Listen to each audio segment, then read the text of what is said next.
मैं सबसे पहले लाहौर प्रेस क्लब की इंतज़ामिया का और जितने मीडिया इस भरपूर तादाद में हमारी रिक्वेस्ट पे यहाँ पे ये कवरेज करने आया है, सबसे पहले तो आप सबको मेरी तरफ से बहुत बहुत अस्सलाम वालेकुम। और उसके बाद जो है वो मैं आपका शुक्रिया अदा करता हूँ कि आप सब जो है वो इस बदकिस्मत वकूए को, जो कि कोई नई चीज़ नहीं है, मुल्क में बेशुमार वकूआत होते रहते हैं, लेकिन इस वकूए की कुछ ख़ास चीज़ें हैं, जो कुछ ख़ास पहलू हैं जो आपके सामने लाए जाएंगे। आपका शुक्रिया अदा करता हूँ और उम्मीद करता हूँ कि जितनी बड़ी तादाद में यहाँ पे मीडिया इस सारी प्रेस कॉन्फ्रेंस को कवर करने आया है, बिल्कुल इसी तरह जी मैं आ रहा हूँ मैं उस पर आ रहा हूँ जी मैं आ रहा हूँ उस पर। मैं सिर्फ शुक्रिया अदा कर लूँ, उसके बाद मेरी उम्मीद यही है कि इसको बिल्कुल इसी तरह ही ब्रॉडकास्ट भी किया जाएगा, इस पर सेंसरशिप भी जो सा नहीं की जाएगी और इसको भरपूर कवरेज जो है वो सिर्फ यहीं पे नहीं होगी कैमरा की सूरत में, बल्कि इसको प्रॉपरली फुल ब्रॉडकास्टिंग जो इसका राइट है इस वकूए का, ये न्यूज़ है, इसको आप करेंगे। मेरा नाम मियाँ अली इशफाक है, मैं पेशे के एतबार से वकील हूँ। इस केस में मैं दो मुख्तलिफ फरीकैन को रिप्रेजेंट कर रहा हूँ जो कि किसी हद तक को रिलेटेड है आपस में। मैं सबसे पहले रिप्रेजेंट कर रहा हूँ उस्मा खान को, और जो इनके साथ बदकिस्मत वकूआ हुआ है उस मुकदमे में इनकी इंतज़ामी और अदालती लिहाज से मैं कानूनी मुआवनत जो सा करूँगा। और दूसरा मैं मज़ीद रिप्रेजेंट कर रहा हूँ बैरिस्टर हसन खान न्याजी को कि कल रात इसी वकूए से मुतल्लिका आमना उस्मान मलिक, जो कि उस्मान मलिक साहब की बेगम है, उन्होंने एक अपना वीडियो क्लिप जारी किया है और उसमें उन्होंने बैरिस्टर हसन खान न्याजी पर जो सा है वो बेबुनियाद किस्म के और फजूल किस्म के इल्ज़ाम लगाए हैं। तो उसके लिए मैं बैरिस्टर हसन खान न्याजी की तरफ से भी FIA में एक लीगल प्रोसीडिंग मुकदमा दर्ज कराने की नीयत से under the prevention of cyber crime act 2016 मैं कार्रवाई जो सा करने जा रहा हूँ। तो मेरा स्टेटस जो है वो इस सारे आपके सामने दो मुख्तलिफ लोगों के वकील की होने की हैसियत से है। अब मैं आ जाता हूँ इसके मुख्तलिफ पहलुओं पर। आपके सामने ये सोशल मीडिया से जो सा वो चीज़ हाईलाइट हुई है कल, और कल एक मुकदमा रात को दर्ज हुआ है, फाइल जो सा वो दे दें।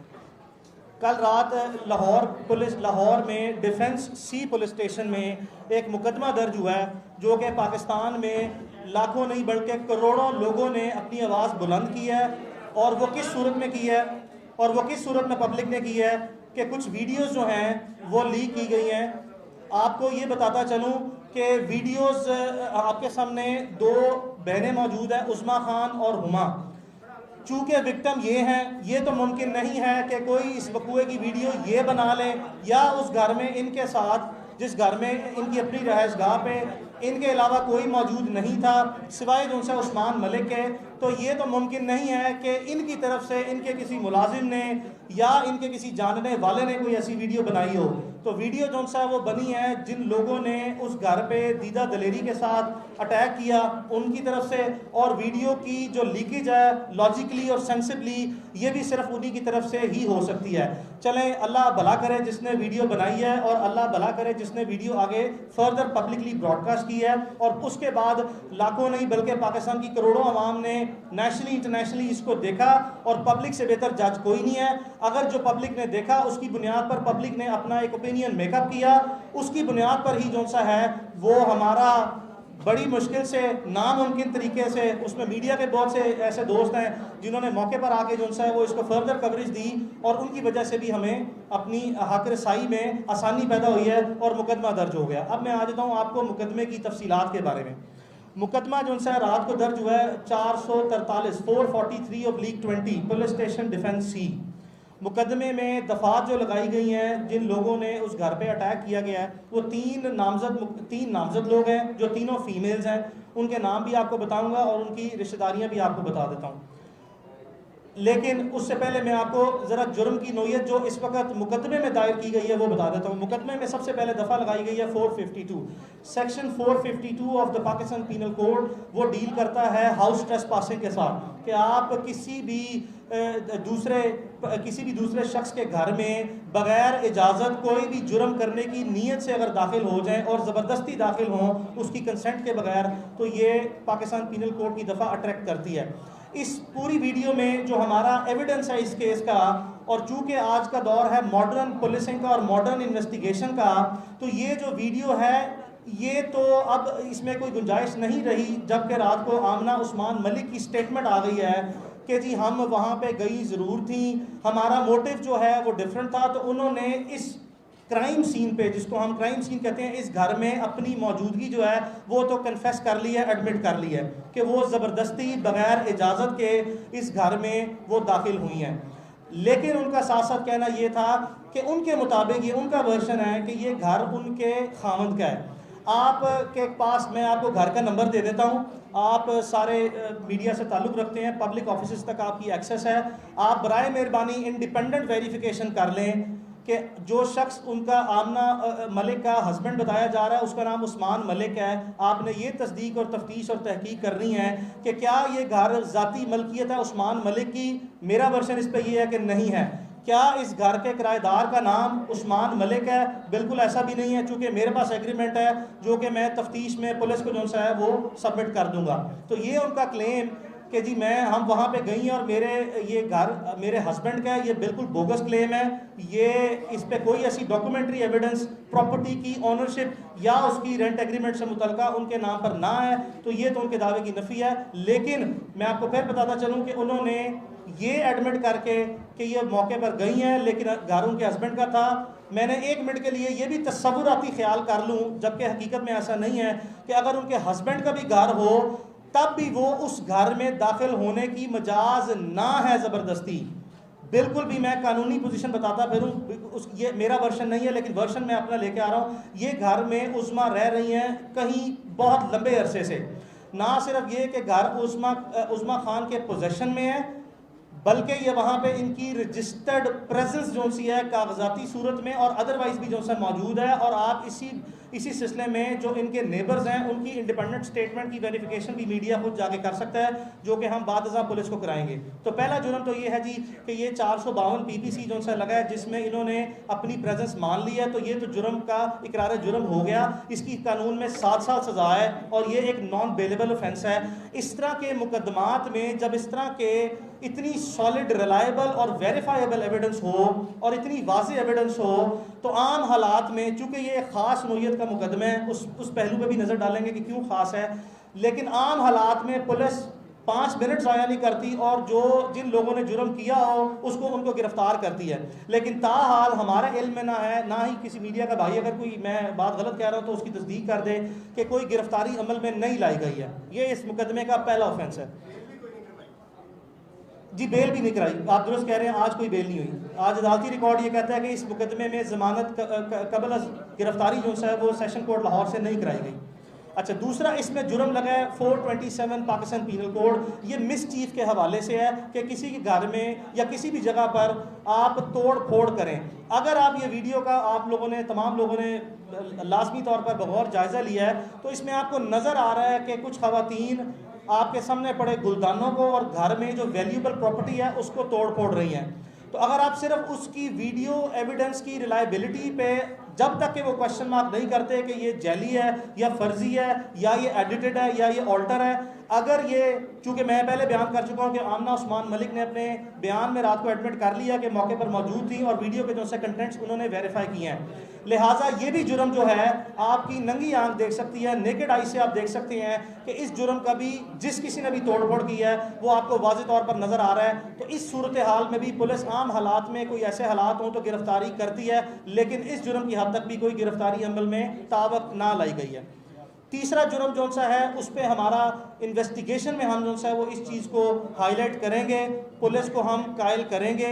अगर पुलिस ने बगैर वीडियो देखे हमारी नरेशन ऑफ FIR पर, यानी कि हमारी दरख्वास्त के मंदरजात को ही बुनियाद बनाते हुए FIR दर्ज की है, तो तीसरा जुर्म इन्होंने लगाया है 506।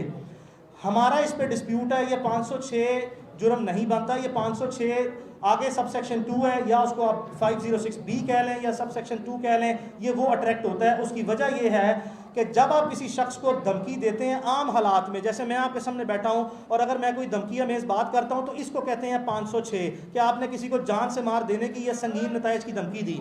लेकिन अगर यही जुर्म मैं आपके सामने बैठ के कोई असला या कोई आला जिससे कोई आपकी जान को नुकसान पहुंच सकता है अगर वो लेके करूं तो इसको कहते हैं 506B, बिकॉज जो जुर्म है उसकी पेनिट्रेशन जो सी है उसकी शिद्दत में इजाफा हो जाता है और वो बनता है 506 सब सेक्शन 2 या 506B। तो चूंकि आप वीडियो में देख सकते हैं कि जो गार्ड गए हैं अंदर इनके, जो कि जिनका ऑब्वियसली नेचुरल सी बात है, हमने जो वकूआ हुआ है वीडियो को सामने रखते हुए और अदरवाइज जो हमारे साथ वकूआ हुआ है हमने वो नरेट कर दिया है। तो वो गार्ड आप देखें तो उनके हाथ में असला मौजूद था। अब जब असले के साथ वो गए हैं और वहाँ पे मौजूद ख़वातीन जिनको हमने इस केस में नामजद किया है और जिनके मैं आपके सामने नाम और किरदार और उनके फैमिली रिलेशनशिप लेके आऊँगा, उन्होंने आपने वीडियो में सुना कि धमकी दी है और आप ये भी वीडियोस में देख रहे हैं कि गार्ड्स को जो कि असले से मौजूद हैं उनको कहा जा रहा है कि इनके ऊपर, लड़कियों के ऊपर चढ़ाई करें, यानी कि जिस्मानी तौर पर आप देख रहे हैं कि वो इनके ऊपर चार्ज कर रहे हैं, इनके ऊपर जो है चढ़ने की कोशिश कर रहे हैं। ये मैं नहीं कह रहा, ये वीडियो में सबूत मौजूद हैं। तो इन हालात में जब आपके पास असला है और आप थ्रेट कर रहे हैं किसी को असले के जोर पे, तो कानूनी तौर पर जो सा है ये बड़ी मुस्तनद किस्म की राय है, ये कंसिडर्ड ओपिनियन है, इसमें कोई फ्लेक्सिबिलिटी नहीं है कि 506B या 506 सब सेक्शन 2 जो सा अट्रैक्ट करता है जिसकी 10 साल सजा है। तो हम पुलिस से ये उम्मीद भी रखते हैं, हम उनके सामने अपना इस मौक़िफ़ को भरपूर तरीके से पेश करेंगे।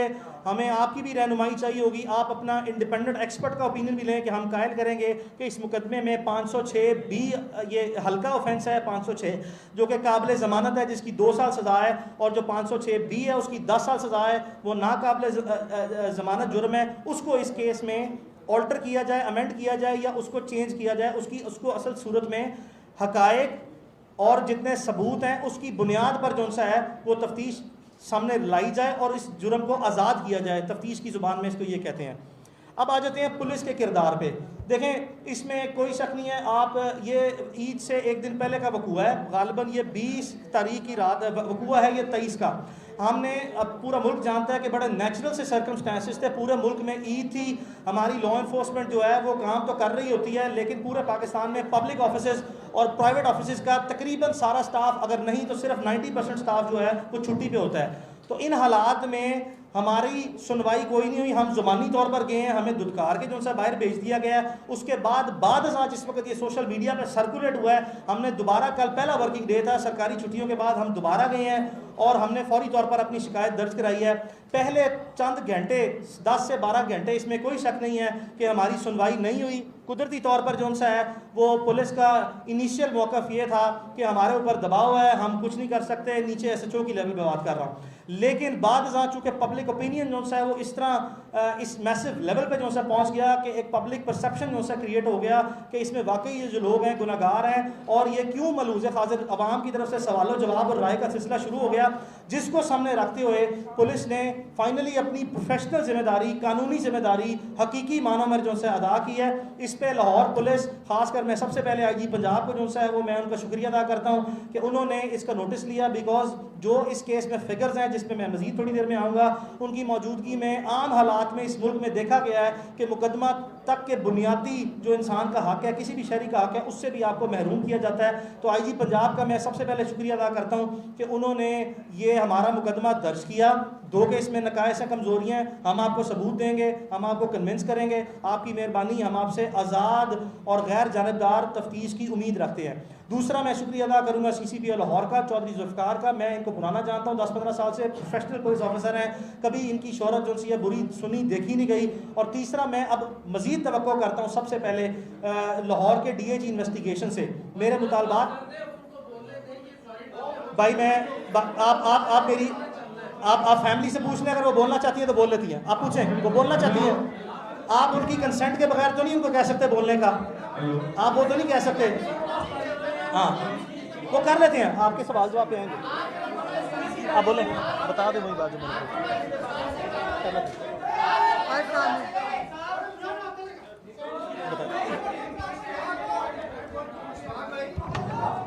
फोटोग्राफी नहीं हो रही, बराए मेहरबानी उनको जगह दे दीजिए। जी पहले तो मैं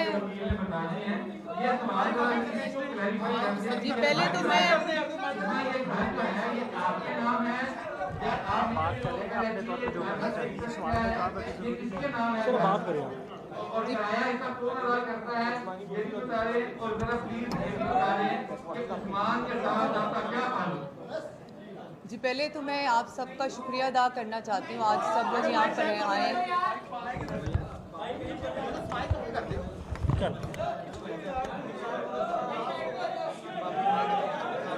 आप चुप करेंगे तो मैं कुछ बोल सकूंगी। आप बताएं, आप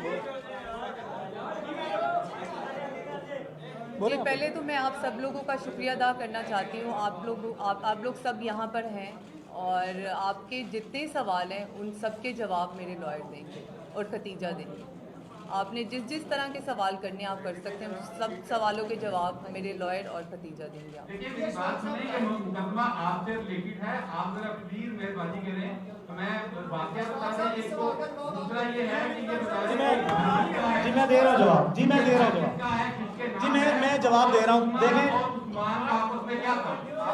देखिए मैं आपके ये घर जो सा है वो उसका एग्रीमेंट मेरे पास है, मैं आप सबको एक कॉपी दे जाऊंगा। ये उस्मा साहबा को दें मेहरबानी करें। दीदी वो मैं उस्मा साहबा सुने, मेरी आपसे गुजारिश है, उस्मा साहबा ने ही मुझे प्रोफेशनली एंगेज किया सिर्फ इसीलिए कि मैं इसके तमाम कि मैं अली जवाब देंगे। आप अच्छा इसके तमाम कानूनी पहलू मैंने डिस्कस करने हैं और उनका ही मैं माउथपीस हूं।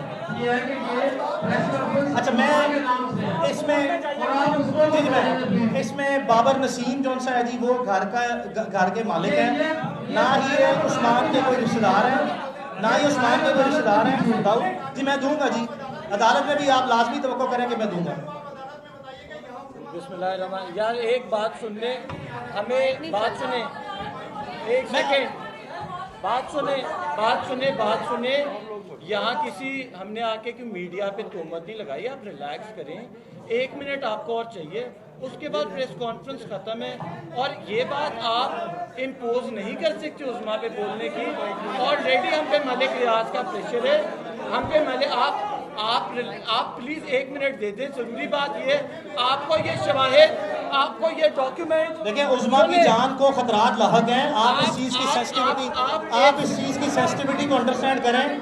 उस्मा खान की जान को खतरात लाहक हैं, इसीलिए प्रेस कॉन्फ्रेंस की है। प्रेस कॉन्फ्रेंस जो सा मीडिया प्लेटफॉर्म जो सा है वो किसी भी शख्स के लिए जो कि विक्टिम है किसी चीज़ का, उसका राइट है। प्रेस कॉन्फ्रेंस इसलिए की है। अच्छा अब मेरी गुजारिश आपसे ये है, दाऊद आप सवाल कर रहे हैं जी। मैं मियां दाऊद आपको सवाल का जवाब दे रहा हूँ। मैं मियां दाऊद आपको सवाल, मियां दाऊद इस घर की मलकियत एक थर्ड पार्टी के नाम पे है जिसे हम नहीं जानते।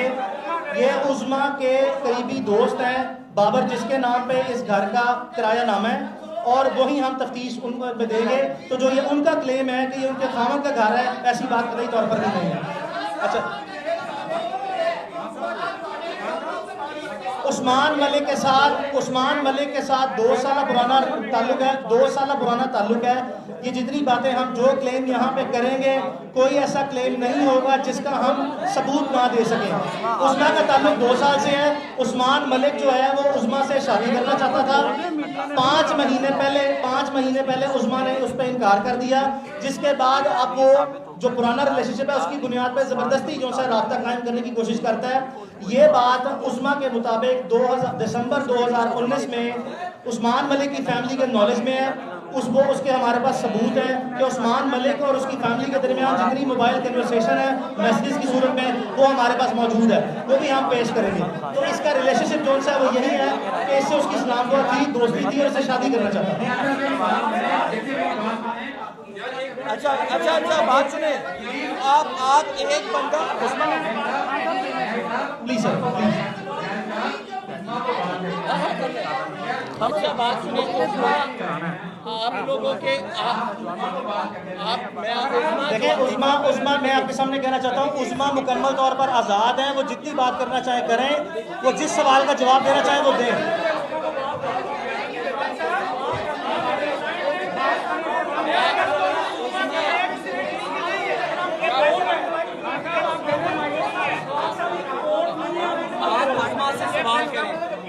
मैडम आप उस्मा से सवाल करें।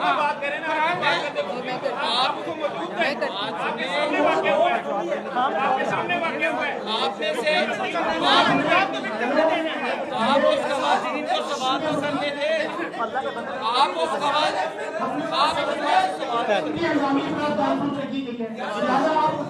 जी जी प्लीज करें, आप करें सवाल। जी प्लीज़ आप सवाल करें। जैसा कि वकील साहब ने कहा कि वो खवातीन जो है ना गैर कानूनी तौर पर आपके घर में दाखिल हुई, ठीक है, ये बिल्कुल गलत है। लेकिन सवाल ये है कि आधी रात को उस्मान मलिक आपके घर जाकर रहा था, तो क्या अखलाकी लिहाज से या इस्लामी कानूनियत का वोट कर सकते हैं कि कोई बंदा रात के वक्त दो खवातीन बंदा आपके घर में ये भी कि मेरा उससे ताल्लुक खत्म हो चुका है। अगर आप दूसरा सवाल भी करें आप प्लीज बताएं। आई एम सॉरी प्लीज दोबारा बता दें। आई एम सॉरी प्लीज दोबारा बता दें। आई एम सॉरी शोर बहुत है प्लीज दोबारा। आवाज नहीं आ रही। आमना मलिक ने जी, प्लीज। आपको कितनी दफा वार्न किया था कि मेरे खामन के साथ आप ताल्लुकात कायम ना करें? अगर उन्होंने आपको पहले वार्न किया था, सारे सवाल इकट्ठे हैं, सबको ऑलरेडी क्वेश्चन है तो पहले सारे सवाल ठीक है ठीक। जी और किसी का कोई सवाल है?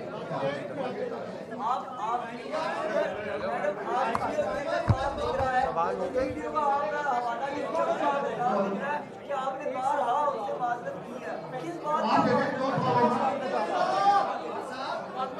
दो सवाल मुझे एक एक करके पूछेंगे तो मैं जवाब दे दूँगी, इस तरह मुझे समझ नहीं आ रहा। जी पहली बात तो ये है, मैंने इस बात का जवाब दिया है आपको कि मेरा उस्मान के साथ मेरी दोस्ती थी, ठीक है, और वो मुझसे निकाह करना चाहता था।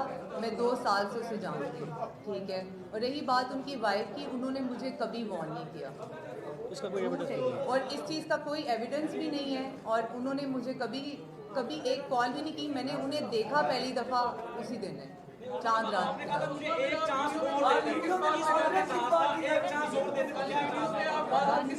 वो उन्होंने मेरे ऊपर गन रखी हुई थी, इसीलिए मैं उन्हें कह रही थी कि मुझे एक चांस और दे दें प्लीज़, आप मुझे माफ़ कर दें।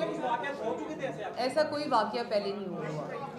वो चांस देने से मुराद ये होती है कि जब आपकी जान जा रही हो तो आप कहते हैं कि अगर आपको ये एतराज़ है मेरे के साथ रिलेशनशिप है तो मैं नहीं, ऐसा कोई नहीं है। वो चांस की बात सिर्फ इस वजह से है, मैं कर लेता हूँ। नहीं मैं अगर चांस की बात सिर्फ इसीलिए है कि अगर आपको इस रिलेशनशिप पे एतराज़ है तो रिलेशनशिप नहीं रखा जाएगा भाई, वो भी।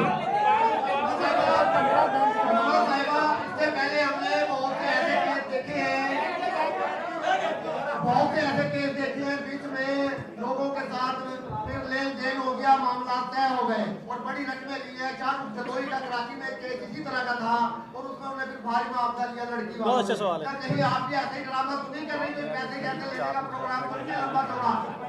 ऐसा कुछ होता तो मैं आज यहाँ ना होती। आपको क्या लगता है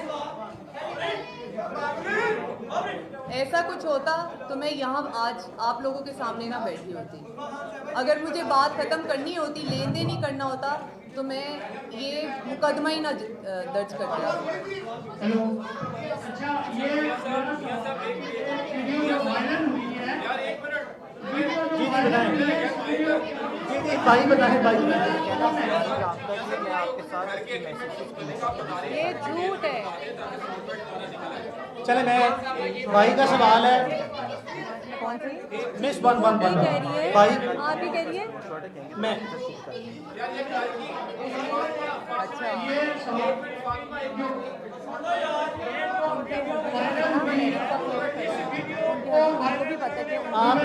आपका सवाल है घर की किराएदारी से मुतल्लिका।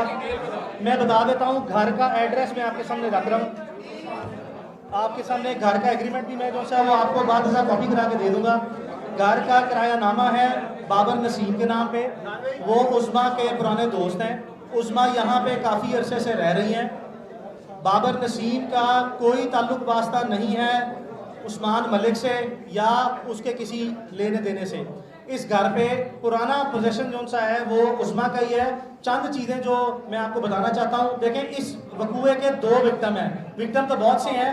इस विक्टिम जो सा सबसे पहले उस्मा और इसकी बहन है। उस्मा की बहन भी जो सी है, इनका पाँव जख्मी हुआ है, आपने वो देखा होगा।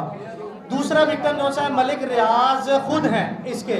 चूँकि मलिक रियाज जो सा मौके पर मौजूद नहीं थे, इसमें कोई शक नहीं है। हमारा मलिक रियाज पर कोई ज़ाती क्लेम ये नहीं है कि उन्होंने किया है।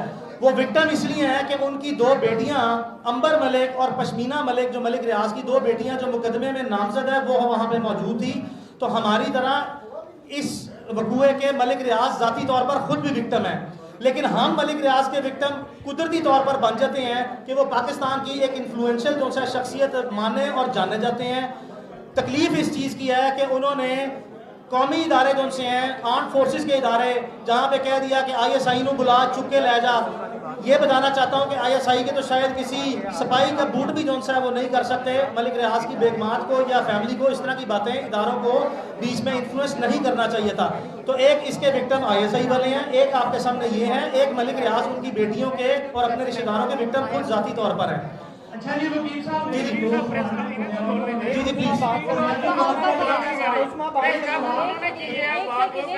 एक उस्मा बात करना चाहती है, एक उस्मा बात करना चाहती है। इस निज़ाम के हवाले से जी जी इस मुल्क में आपने बहुत सारी दफात गिरवाई है, घर में दाखिल हुए, घर में तोड़ फोड़ की और बहुत कुछ ये भी एक मिनट माइक ले लें, बाद में आप बात कर लें।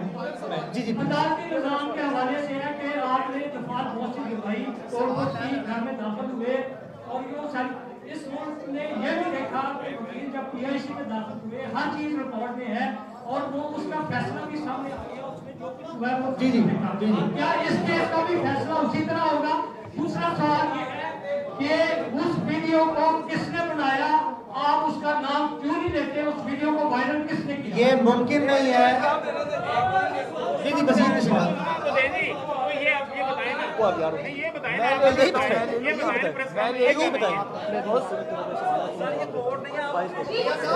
उस्मा एक बात करना चाह रही है।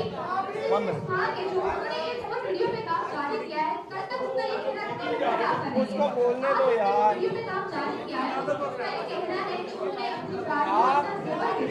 और वो सारी चीजें जो वो बेच के रही है वो उनके शोहर आपके नाम करते रहे हैं, आपको देते रहे हैं। इस वीडियो में उनके इस्तेमाल में किस हद तक खराब है? कहाँ पे है सब कुछ, सब कहाँ पे है? उनको भी पता है कि ऐसी बात नहीं है। अगर कोई ऐसी बात है तो वो अपना मुकदमा अपने खामन के खिलाफ दर्ज कराएं, अपने खामन के खिलाफ मुकदमा दर्ज कराएं कि जो उनकी मलकियत थी उनकी इमारत में खयानत करते रहे। आप कर लेते हैं ना, इनको ना लेकर आते, इनको ना लेकर आते, आप कर लेते हैं। बहुत बड़ी बात है। आप तो प्रेस कॉन्फ्रेंस कर रहे हैं, वो कर ही नहीं, बोल ही रहे जिनके साथ वाकया हुआ है। बोलो वकील साहब नहीं बोलने दे रहे, कंफर्म नहीं कर वकील साहब नहीं बोलने दे रहे। उन्हें अगर लगता है कि वो पैसों का बात करके और इस तरह की बात करके वो सही साबित हो जाएंगे, तो ऐसा तो मुमकिन नहीं है। जो उन्होंने किया है उस चीज़ का उन्हें मुझे जवाब देना पड़ेगा कि उन्होंने ये मेरे साथ क्यों किया। और एक बात उस्मान मलिक अभी तक मुझे मैसेजेस कर रहे हैं, कॉल कर रहे हैं। आप कितना किराया दे रहे हैं बाबर साहब को? अच्छा वो बता दो, मैसेज वाली बात कर दो। कितना किराया दे रहे हैं बाबर साहब को? उनका सवाल बाबर साहब को कितना किराया दे? उनका सवाल मैं प्रूव करूंगी कि उस्मान की कॉल्स, डिटेल्स और मैसेजेस अभी भी मेरे पास हैं और मुझे वो कॉल्स कर रहे हैं। कितना किराया दे रहे हैं बाबर साहब को? मैडम आप कितना किराया दे रहे हैं बाबर साहब को? सवाल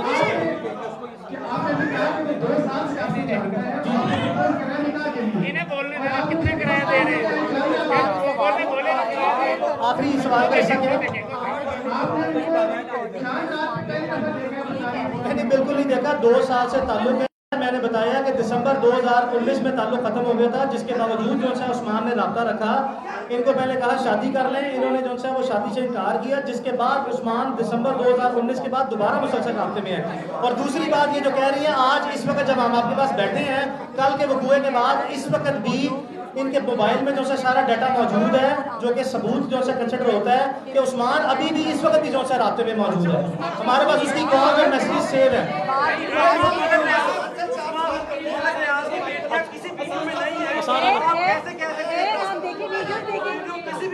अच्छा हम मुतालबात आप मज़ीद सवाल ले लीजिए, मैं साथ से मुतालबात आपके सामने रख देते हैं।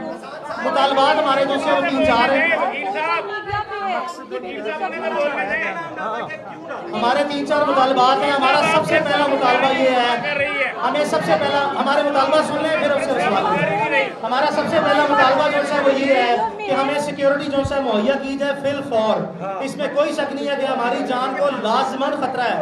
हमें जिस तरह कल रात से मुख्तलिफ तरीकों से टेलीफोनिकली नामालूम जो है लोग आते हैं, हरासा कर रहे हैं, कभी गाड़ी आगे लगाते हैं, कभी पीछे लगाते हैं, हमें फिल फौर जो है सिक्योरिटी दी जाए, ये पहला मुतालबा है।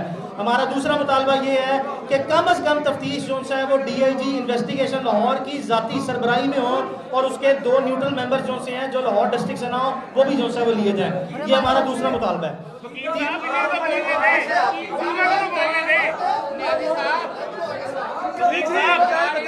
हमारा तीसरा मुतालबा जो है वो ये है, हमारा तीसरा मुतालबा जो है वो ये है, हमारा तीसरा मुतालबा ये है कि फिल फॉर जो है मुल्ज़िमान की गिरफ्तारी जो है अमल में लाई जाए और कतई तौर पर यह तासुर न दिया जाए कि ये बाअसर लोग हैं, कानून से ज़्यादा रोब और ताकत किसी चीज़ की नहीं होती। बराए मेहरबानी को गिरफ्तार किया जाए।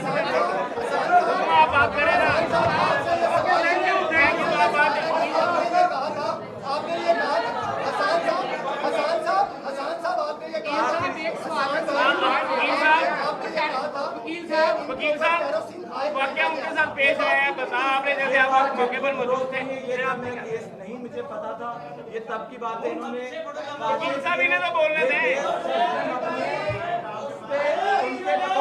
उनके बकौल उन्होंने शराब फेंकी थी और हमारे बकौल वो शराब नहीं थी। इन्वेस्टिगेशन में हम चाहते हैं कि हमारा क्या है, उन्होंने जलाने की कोशिश की, लेकिन क्योंकि हमारे पास वाज़ेह सबूत नहीं, हमने सच और हक पे केस लड़ने में आई आपसे और FIR में भी शामिल नहीं है। आपको एक रिक्वेस्ट दे रहा हूँ, आप में से किसी ने कहा था कि उन्होंने आपको अप्रोच किया, उस्मा बेचारी बोल रही थी, आवाज नहीं, उसने एक बात की जो आपने सुनी नहीं। उस्मा के पास मैसेज है, उस्मा ने तो एक बात भी नहीं की, सब आप बोल रहे हैं।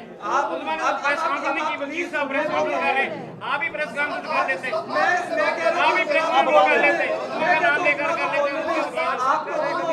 पता नहीं ये प्रेस कॉन्फ्रेंस की बड़ी प्लानिंग है। राउत भाई बोलो यार।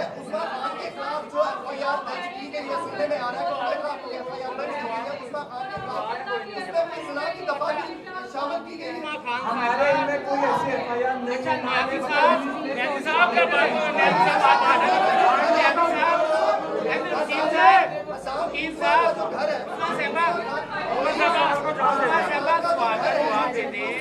ये देखिए अभी साहब ने कहा है कि